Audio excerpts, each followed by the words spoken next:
Hello दोस्तों, welcome to code with Daniel channel. आज के सेशन में फंक्शन पढ़ेंगे और ये देखेंगे कि फंक्शन कैसे बनाते हैं और फंक्शन बनाने की रिक्वायरमेंट क्या होती है, इसकी ज़रूरत क्यों पड़ती है। तो अभी तक हमने प्रोग्राम बनाया लेकिन उसके अंदर फंक्शंस नहीं बनाए हैं। जैसे मान लीजिए एक प्रोग्राम है और वो प्रोग्राम ये कहता है कि यूज़र से दो नंबर इनपुट लीजिए और उसका सम कैलकुलेट करके दिखाइए। तो आप कुछ ऐसा लिखेंगे, एक वेरिएबल ए लेंगे जिसके अंदर आप यूजर से इनपुट लेंगे इंटीजर टाइप का, इनपुट फर्स्ट नंबर। देन एक वेरिएबल बी डिक्लेयर करेंगे जिसमें आप यूजर से सेकेंड नंबर इनपुट कराएंगे, फिर उसका सम कैलकुलेट करेंगे और उसको प्रिंट करा देंगे। तो चलिए इस प्रोग्राम को रन करके देखते हैं आउटपुट क्या आता है। तो जैसे मान लीजिए पहला नंबर हमने यहाँ पे दिया 12 और सेकेंड नंबर दिया 13, तो हमें आउटपुट मिलेगा sum of 12 and 13 is equal to 25। और इसके बाद ऐसा हो सकता है कि आप अपने प्रोग्राम में कुछ और स्टेटमेंट्स लिखें। फॉर एग्जांपल यहाँ पर आपने लिखा कुछ स्टेटमेंट जैसे हेलो प्रिंट करना है, या फिर आपने कोई और ऑपरेशन परफॉर्म किया। अगर आपने कुछ ऐसा लिखा कि कोई एक स्ट्रिंग है और उस पर कोई ऑपरेशन परफॉर्म कर रहे हैं, जैसे मान लीजिए हमने यहाँ पे लिखा हेलो और इसको हमने क्या करना है, अपर केस में चेंज करना है, तो हमने ये मेथड कॉल किया। तो ये हमारा प्रोग्राम बिल्कुल सही चल रहा है, इसमें कोई प्रॉब्लम नहीं है। लेकिन इसके बाद ये जो स्टेटमेंट नंबर 8 है, या जो 8वां नंबर स्टेटमेंट है, इसके बाद मुझे क्या करना है, फिर से दो नंबर को सम करना है। फिर से मुझे ज़रूरत पड़ गई कि दो नंबर का सम कैलकुलेट करना है, तो मुझे क्या करना पड़ेगा, तो मुझे क्या करना होगा, मुझे सेम स्टेटमेंट फिर से लिखना पड़ेगा। यहाँ पर input first number, input second number, फिर यहाँ पे सम कैलकुलेट होगा और यहाँ पर इसका आउटपुट आएगा। तो यहाँ देखिए कुछ इस तरीके से, सो input first number, input second number, यहाँ पे सम कैलकुलेट हो गया, फिर ये हेलो प्रिंट किया, फिर इसने हेलो को अपर केस में कन्वर्ट किया, फिर ये दोबारा आपसे पूछ रहा है एंटर फर्स्ट नंबर, आपने दिया 12, एंटर सेकेंड नंबर, आपने दिया 15, तो आउटपुट क्या आ गया 27। ओके, सो अभी तक प्रोग्राम में हम कुछ ऐसा ही कर रहे हैं कि आपको जब भी किसी चीज की जरूरत है आप क्या कर रहे हो, पूरा कोड लिख रहे हो और वो एक्शन परफॉर्म हो रहा है। Now think in this way that आपको सम जो है वो आपको अपने प्रोग्राम में 10 बार कैलकुलेट करने की जरूरत पड़ गई। ओके, तो आप क्या करेंगे, इसको 10 बार लिखेंगे, कॉपी पेस्ट करना पड़े लेकिन फिर भी लिखना तो पड़ेगा ही। तो इससे क्या होगा, आपकी प्रोग्राम की साइज बड़ी हो जाएगी। ओके, और अगर मान लीजिए आपने कहीं एक स्टेटमेंट में कुछ गलती कर दी, तो उसको फाइंड आउट करना, उसको रिमूव करना थोड़ा सा मुश्किल हो जाता है। ठीक है, तो अगर कॉपी पेस्ट किया है, अगर मान लीजिए यहाँ पर गलती है, तो आप जब कॉपी पेस्ट करोगे तो वो 20 लोकेशंस पे वो गलत जाएगा। ओके, तो आपको क्या करना पड़ेगा, उसको सही करना पड़ेगा। तो हमें पता है कि ये एक पूरा एक कंप्लीट टास्क है जो ये चार स्टेटमेंट मिलके कंप्लीट कर रहे हैं, एक कंप्लीट टास्क। और टास्क क्या है, एडिशन का। तो हम क्या कर सकते हैं कि इस पूरे के पूरे स्टेटमेंट को ओके एक नाम दे करके और उसको उस नाम के साथ असाइन कर सकते हैं। तो कैसे वो काम करेंगे कि इस पूरे स्टेटमेंट को आप क्या करिए, एक नाम दे करके असाइन कर दीजिए। तो कुछ ऐसा लिखना पड़ता है, तो लिखते हैं DEF। अब अपना हम कुछ डिफाइन करने जा रहे हैं। ठीक है, अब इसका नाम कुछ दे दीजिए। फॉर एग्जांपल ये टास्क क्या कंप्लीट कर रहा है, ये टास्क कंप्लीट कर रहा है समेशन का, तो हमने दे दिया इसका नाम ऐड। ठीक है, और ये बताने के लिए कि ये सेट ऑफ स्टेटमेंट्स को कैरी कर रहा है, यहाँ पे पैरेंथेसिस लगाएंगे और कोलन। ओके, और इस पूरे स्टेटमेंट को इसके अंदर रख दीजिए। यहाँ पर इंडेंटेशन बहुत जरूरी है, ध्यान रखिएगा। ओके, तो अब ये पूरा स्टेटमेंट इस ऐड के नाम से आइडेंटिफाई होगा। तो जब भी मुझे क्या करना है, एडिशन परफॉर्म करना होगा, तो अब मैं पूरे स्टेटमेंट को नहीं लिखूंगा, मैं सिर्फ इस ऐड को कॉल करूंगा। ओके, तो जैसे मान लीजिए यहां पर मुझे अब ऐड करना है, तो मैं लिखूंगा ऐड और इसको कॉल कर लिया। ओके, तो अब जब भी आप ऐसा लिखोगे, तो ये जब आपका पाइथन इसको एग्जीक्यूट करेगा तो देखिएगा ओके आपने कुछ ऐड लिखा है और इसके आगे पैरेंथेसिस लगा, इसका मतलब आप किसी फंक्शन को कॉल कर रहे हो। ये जो पैरेंथेसिस है ये फंक्शन को रिप्रेजेंट करता है। तो यहाँ पे देखिए हमने फंक्शन डिफाइन कर दिया। अब ये और आगे डिस्कस करेंगे इसके बारे में। तो यहाँ पर आपका ऐड नाम का एक फंक्शन बन गया जो एक कंप्लीट फंक्शनैलिटी को परफॉर्म कर रहा है, और ये कह रहा है कि ये दो नंबर को ऐड करने की फंक्शनैलिटी है। तो जब भी मुझे इसकी जरूरत होगी मैं इसको कॉल कर लूंगा। तो जैसे ही आप इसको लिखेंगे ये पूरे स्टेटमेंट ऐसे आ जाएंगे यहाँ पे।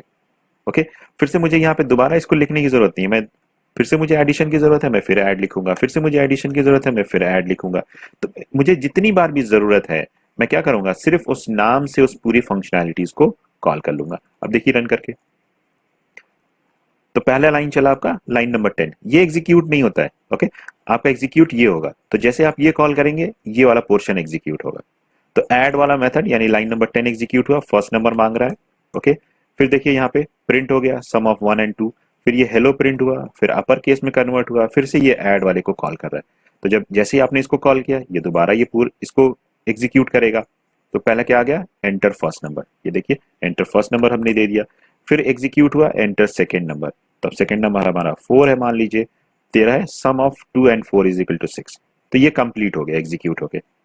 फिर जब ये नीचे आया इस स्टेटमेंट को एग्जीक्यूट करने के लिए, तो फिर इसने देखा कि आपने फिर से ऐड लिखा है। तो जब आपने फिर से ऐड लिखा है तो इसका मतलब आप फिर से इसको बुला रहे हो कि ये काम कंप्लीट करो ऐड करने का। तो ये वापस यहाँ जाएगा, इस वाले स्टेटमेंट को एग्जीक्यूट करेगा। तो देखिए जैसे आ रहा है एंटर फर्स्ट नंबर, तो आपने एंटर दिया फर्स्ट नंबर, फिर कहता है सेकेंड स्टेटमेंट, तो ये आ गया आपका सेकेंड नंबर, तो यहाँ पे आ गया 20। फिर सम कैलकुलेट हुआ और रिजल्ट आ गया। अब इसके बाद कोई स्टेटमेंट बचा तो है नहीं एग्जीक्यूट करने के लिए, तो आपका प्रोग्राम टर्मिनेट हो जाता है। ओके, तो ये जो चीज यहां लिखी गई है इसी को हम फंक्शन कहते हैं। ओके, तो चलिए डेफिनेशन देख लेते हैं। अब मुझे समझ में आ गया कि फंक्शन की जरूरत क्यों है, कि आपको क्या करना पड़े। अगर आप फंक्शन बना लेते हो तो आपको बार बार उस कोड को लिखना नहीं पड़ता है, और जब भी उस टाइप की फंक्शनैलिटी परफॉर्म करनी होती है आप सिंपल उस फंक्शन को कॉल करते हैं। कितने टाइप हैं, कैसे बनाते हैं, वो बहुत सारी चीजें हैं, वो डिटेल में डिस्कस करेंगे, बट ये सिर्फ एक ओवरव्यू है। ओके, तो डेफिनेशन क्या कहता है, a function is a group of statement that together perform a task. तो हमने देख लिया कि जैसे हमें एडिशन का एक्शन परफॉर्म करना था, एक टास्क है एडिशन का, तो हम वहां पे क्या लिखते हैं, ग्रुप ऑफ स्टेटमेंट लिखते हैं। Functions are used to provide modularity to a program. Creating an application using function makes it easier to understand, edit, check errors and etcetera.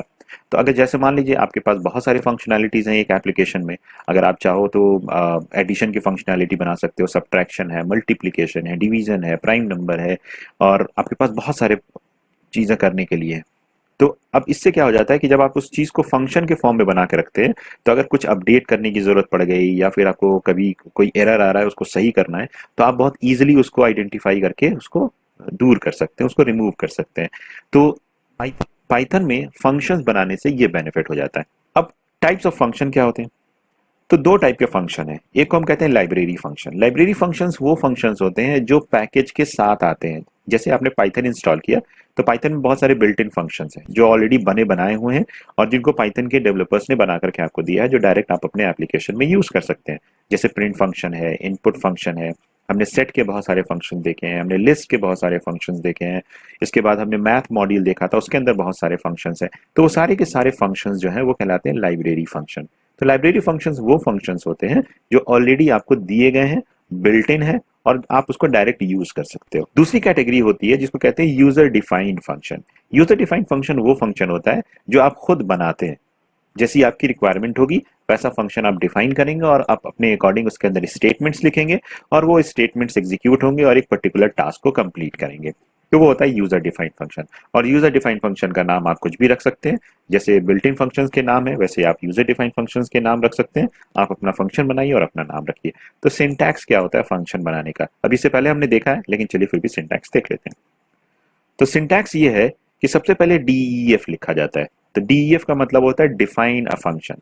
इसके बाद फंक्शन का नाम लिखेंगे, आप जिसके थ्रू उस फंक्शन को आइडेंटिफाई करना चाहते हैं। जैसे अभी एग्जांपल में हमने अपने फंक्शन का नाम ऐड रखा था, तो उस फंक्शन को किसके नाम के थ्रू आइडेंटिफाई कर रहे थे, ऐड के नाम के थ्रू। इसी तरीके से यहाँ पे फंक्शन का नाम आप कुछ भी लिख सकते हैं, लेकिन ध्यान रहे इस फंक्शन का नाम एक वैलिड आइडेंटिफायर होना चाहिए। और ये मैंने आपको ऑलरेडी बताया है कि वैलिड आइडेंटिफायर का रूल क्या होता है, उसको आप फॉलो कीजिए और उसी तरीके से फंक्शन बनाइए, अदरवाइज फंक्शन जब बनाएंगे तो एरर आएगी। फिर पैरेंथेसिस लगाते हैं, ध्यान रखिएगा, और पैरेंथेसिस के अंदर पैरामीटर या आर्ग्यूमेंट्स पास किया जाता है। ये ऑप्शनल होता है, अगर आपकी रिक्वायरमेंट है कि कुछ वैल्यूज को फंक्शन के अंदर पास किया जाए तो आप इसको बनाइए, इसके अंदर लिखिए। अगर जरूरत नहीं है तो आप इसको ब्लैंक छोड़ सकते हैं। जैसे अभी ऐड नाम का फंक्शन बनाया था, उसके अंदर हमने क्या किया था, ब्लैंक छोड़ा हुआ है। यहाँ देखिए ऐड नाम का फंक्शन है और इसके अंदर हमने कुछ नहीं पास किया, इसको ब्लैंक छोड़ दिया है। ठीक है, तो डीएफ तो यूज किया ही था, फंक्शन का एक नाम दिया है, आर्ग्यूमेंट लिस्ट हमारे पास कुछ नहीं है तो हमने यहाँ पे इसको एज इट इज छोड़ दिया। इसको हम कहते हैं फंक्शन हेडर। ओके, तो ये हमारा क्या होता है, फंक्शन हेडर होता है। इसके बाद जैसे फंक्शन के अंदर आएंगे, ध्यान रखिएगा यहाँ पे कोलन जरूर लगाइएगा, और इसके बाद इंडेंटेशन फॉलो करना होगा। तो इसका मतलब होता है कि अब जो भी चीजें आप लिख रहे हैं वो सारे इस फंक्शन के अंदर है। तो आप इसके अंदर इफ एल्स व्हाइल लूप और जितनी चीजें पढ़े हैं वो सारे लिख सकते हैं, कोई प्रॉब्लम नहीं है। तो डॉक स्ट्रिंग यहाँ पर होता है, ये ऑप्शनल होता है, लेकिन डॉक स्ट्रिंग ध्यान रखिएगा कि ये सबसे पहली स्टेटमेंट फंक्शन के अंदर होनी चाहिए, और ये हम ट्रिपल इन्वर्टेड कॉमा के साथ लिखते हैं। ओके, डॉक स्ट्रिंग क्या होता है अभी बताता हूँ। इसके बाद आपको जो भी ऑपरेशन परफॉर्म करना है वो स्टेटमेंट्स यहाँ लिखिएगा, फिर रिटर्न स्टेटमेंट लिखते हैं, ये भी ऑप्शनल होता है। अगर आपको ऐसा लगता है कि फंक्शन कुछ एक्शन परफॉर्म करे और उसके बाद रिजल्ट को रिटर्न करे जहां पे इसको कॉल किया गया है, तो रिटर्न स्टेटमेंट यूज कीजिए। अगर नहीं करते हैं तो कोई फर्क नहीं पड़ता, इसको भी एग्जाम्पल से चेक करेंगे। तो अब डॉक स्ट्रिंग क्या है? डॉक स्ट्रिंग क्या होता है? Inside the function after function header very first string is called doc string और document string. It is used to explain what function does. तो जैसे आपने फंक्शन बनाया और आपने फंक्शन बना करके छोड़ दिया है, अब कोई थर्ड पर्सन आया और वह उस प्रोजेक्ट पे काम कर रहा है, तो उसको क्या पता चलेगा कि ये फंक्शन की क्या फंक्शनैलिटी है? या फिर आपने किसी को वो फंक्शन हैंड ओवर किया कि आप इस फंक्शन को यूज कर सकते हैं इस पर्टिकुलर ऑपरेशन को परफॉर्म करने के लिए। तो क्या ऑपरेशन परफॉर्म कर रहा है आपका फंक्शन, आप डॉक स्ट्रिंग में उसको डिफाइन कर सकते हैं। ओके, और डॉक स्ट्रिंग यानी उस फंक्शन की फंक्शनैलिटी को गेट करने के लिए आप underscore underscore doc underscore underscore attribute use कर सकते हैं। तो ये ऑप्शनल है, but it is a good practice that we should write doc string. नहीं लिखते हैं कोई फर्क नहीं पड़ेगा। चलिए देखते हैं डॉक स्ट्रिंग। तो जैसे ये फंक्शन हमने बनाया, ये क्या एक्शन परफॉर्म कर रहा है? एडिशन। तो यहाँ पे डॉक स्ट्रिंग हम डिफाइन कर सकते हैं, this adds to numbers. Okay, तो this function adds to numbers. तो अगर आपको इसकी फंक्शनैलिटी एक्सेस करनी है यानी इस डॉक स्ट्रिंग को एक्सेस करना है, तो कैसे एक्सेस करेंगे? तो बहुत सिंपल, मैं फंक्शन कॉल नहीं कर रहा हूं, मैं सिर्फ आपको डॉक स्ट्रिंग एक्सेस करके दिखा देता हूं। तो आप यहाँ पे लिखेंगे डॉक और इस फंक्शन का नाम लिखिए, सिर्फ नाम, पैरेंथेसिस मत यूज कीजिएगा, ध्यान रखिएगा, बहुत ध्यान से समझिए। ऐड सिर्फ लिखेंगे, यहाँ पर आप पैरेंथेसिस नहीं लगाएंगे वरना फंक्शन कॉल हो जाएगा। तो ऐड लिखिए, डॉट लगाइए और लिखिए डीओसी। अब इसको अगर मैं एग्जीक्यूट करूं तो देखिएगा यहाँ पे क्या आ रहा है, दिस एड्स टू नंबर्स। तो फंक्शन की फंक्शनैलिटी ये बता देता है डॉक स्ट्रिंग। तो ऑप्शनल है but we should use it, क्योंकि ये एक अच्छा प्रैक्टिस होता है कि आप किस लिए इस फंक्शन को बनाए हैं उसको आप इस डॉक्यूमेंट्स के अंदर बताइए। राइट, तो ये हमारा डॉक स्ट्रिंग है। रिटर्न स्टेटमेंट, चलिए इसको थोड़ी देर में यूज करेंगे, कुछ और फंक्शंस बना लेते हैं और उसको समझ लेते हैं कि कैसे फंक्शंस और काम करेगा। तो ये एक फंक्शन बना लिया ऐड करने के लिए, यहां तक तो ठीक है। लेकिन अब रिक्वायरमेंट ये है कि ये फंक्शन जो है वो दो नंबर एक्सेप्ट करे और उसका एडिशन आपको बताए। जब इस फंक्शन को आप कॉल कर रहे हैं तो ये ऐसे नहीं मांगे enter first number enter second number every time. Our requirement is we need to pass two values and upon those values it should perform the operation. Okay, तो आप क्या कर सकते हैं, इस फंक्शन को आर्गुमेंट टाइप भी बना सकते हैं, यानी इसके अंदर आर्गुमेंट भी पास कर सकते हैं। तो जैसी रिक्वायरमेंट आती है उस हिसाब से हम फंक्शन बनाते हैं। तो अब जैसे मान लीजिए मेरी रिक्वायरमेंट आ गई कि इसके अंदर मुझे आर्गुमेंट पास करना है, तो मैं क्या करूंगा, ए कॉमा बी, ये कुछ ऐसा लिखा। तो अब मैं यहां पर इनपुट नहीं लूंगा, क्यों? क्योंकि ए और बी तो जब फंक्शन कॉल होगा तो पास करना है। राइट, तो आप इसको कैसे कॉल करेंगे, देखिए आप लिखेंगे ऐड, और देखिए जैसे आपने फंक्शन लिखा ये कह रहा है ए की वैल्यू बताओ और बी की वैल्यू बताओ, तो पैरेंथेसिस लिखिए और ए की वैल्यू यहां बता दिया और बी की वैल्यू बता दिया। तो ये 10 जो है ये पहले वाले में कॉपी हो जाएगा और जो 20 है ये दूसरे आर्गुमेंट में कॉपी हो जाएगा। ओके, तो अब ये दोनों वैल्यू इस ऐड के अंदर आ जाएंगे और ये ऑपरेशन परफॉर्म होगा और इसका सम यहां बता देगा। तो ये देखिए आउटपुट क्या आ रहा है, सम ऑफ 10 एंड 20 इज 30। तो इसी तरीके से आप फंक्शन को जितनी बार चाहें उतनी बार कॉल कीजिए और इसके अंदर जो आर्गुमेंट चाहे पास कर सकते हैं, बट ध्यान रहे कि यहाँ पे जितने नंबर ऑफ आर्गुमेंट दिए अभी आपको उतनी ही वैल्यूज पास करनी है। तो देखिए यहाँ पे कुछ इस तरीके से। फाइन, तो हम यहाँ पे आर्गुमेंट भी पास कर सकते हैं और विदाउट आर्गुमेंट भी रख सकते हैं, ये डिपेंड करता है कि कैसा फंक्शन है और कैसी फंक्शनैलिटी आप बनाने जा रहे हैं। तो ये एक और तरीका है, अगर आप चाहें तो फंक्शन ऐसे भी बना सकते हैं। अब देखिए दूसरी चीज क्या कर सकते हैं फंक्शन के साथ। अब यहां पर जैसे मान लीजिए मैंने यह आर्गुमेंट दिया हुआ है और मैं ये चाहता हूं कि ये जो रिजल्ट है, जो रिजल्ट यहां पे आ रहा है, ये रिजल्ट यहां प्रिंट ना हो। ओके, अगर प्रिंट भी हो जाए तो कोई फर्क नहीं पड़ता, लेकिन मुझे ये रिजल्ट चाहिए जहां पे मैंने इसको कॉल किया है। ओके, तो ये वैल्यू कैसे आप यहां पे पास करेंगे, इसके लिए हम यूज करते हैं रिटर्न स्टेटमेंट। राइट, तो यहां पे क्या लिखिए, इसके अंदर रिटर्न स्टेटमेंट लिखिए और जिस वैल्यू को पास करना है वो बता दीजिए। तो मुझे एस को पास करना है, तो जैसे मैं इस फंक्शन को कॉल करूंगा ये वैल्यू ये रिटर्न करके देगा, एस वाली वैल्यू। तो ऑब्वियस है अगर ये रिटर्न करके दे रहा है तो मुझे कहीं ना कहीं स्टोर करना होगा। तो मैं यहाँ पे क्या करता हूँ, एक वेरिएबल बना लेता हूँ रिजल्ट के नाम से और उसके अंदर इसको स्टोर कर लेता हूँ। ओके, तो कुछ ऐसा लिखना होता है। तो अब क्या होगा इस केस में, जब ये फंक्शन कॉल होगा तो 10 एंड 20 इसमें पास हो जाएगा। ये एक्शन परफॉर्म होगा, फिर ये प्रिंट स्टेटमेंट चलेगा और ये एस की वैल्यू को रिटर्न कर देगा। जो एस की वैल्यू आ रही है वो रिजल्ट के अंदर आकर के स्टोर हो जाएगी। अगर आप चाहें तो रिजल्ट की वैल्यू को यहाँ पे प्रिंट करके चेक कर सकते हैं। ओके, तो कुछ ऐसा, रिजल्ट इज इक्वल, और यहाँ पे मैंने रिजल्ट को प्रिंट करा लिया। कॉल करते हैं। ओके, माय बैड, यहाँ पे प्रिंट लिखना था मुझे। ये देखिए, तो ये सम वाला स्टेटमेंट किसमें से चल रहा है, ये वाली लाइन चल रही है, लेकिन रिजल्ट की वैल्यू देखिए यहाँ से प्रिंट हो रहा है। ओके, तो अगर आपको लगता है कि कुछ value after performing and executing some statement the function should return the value, so you can use return statement. तो इस केस में मुझे इसकी जरूरत तो है नहीं, लेकिन मुझे रिजल्ट बाहर मिल ही रहा है, तो मैं यहीं पे प्रिंट करा लूंगा कि दोनों का सम क्या है। ओके, तो कुछ इस तरीके से भी लिख सकते हैं। देखिए रिजल्ट हमारा क्या आ रहा है, 30 आ रहा है। तो हमने ऐसे बहुत सारे फंक्शन यूज किए थे जो हमें वैल्यू रिटर्न करके दे रहे थे, जैसे मैथ डॉट फ्लोर सील हमने यूज किया था। वैल्यू पास करते थे, उसका फ्लोर और सील हमें क्या करता था, वो फंक्शनैलिटी परफॉर्म करके रिटर्न करा देता था। तो कुछ ऐसा लिखेंगे।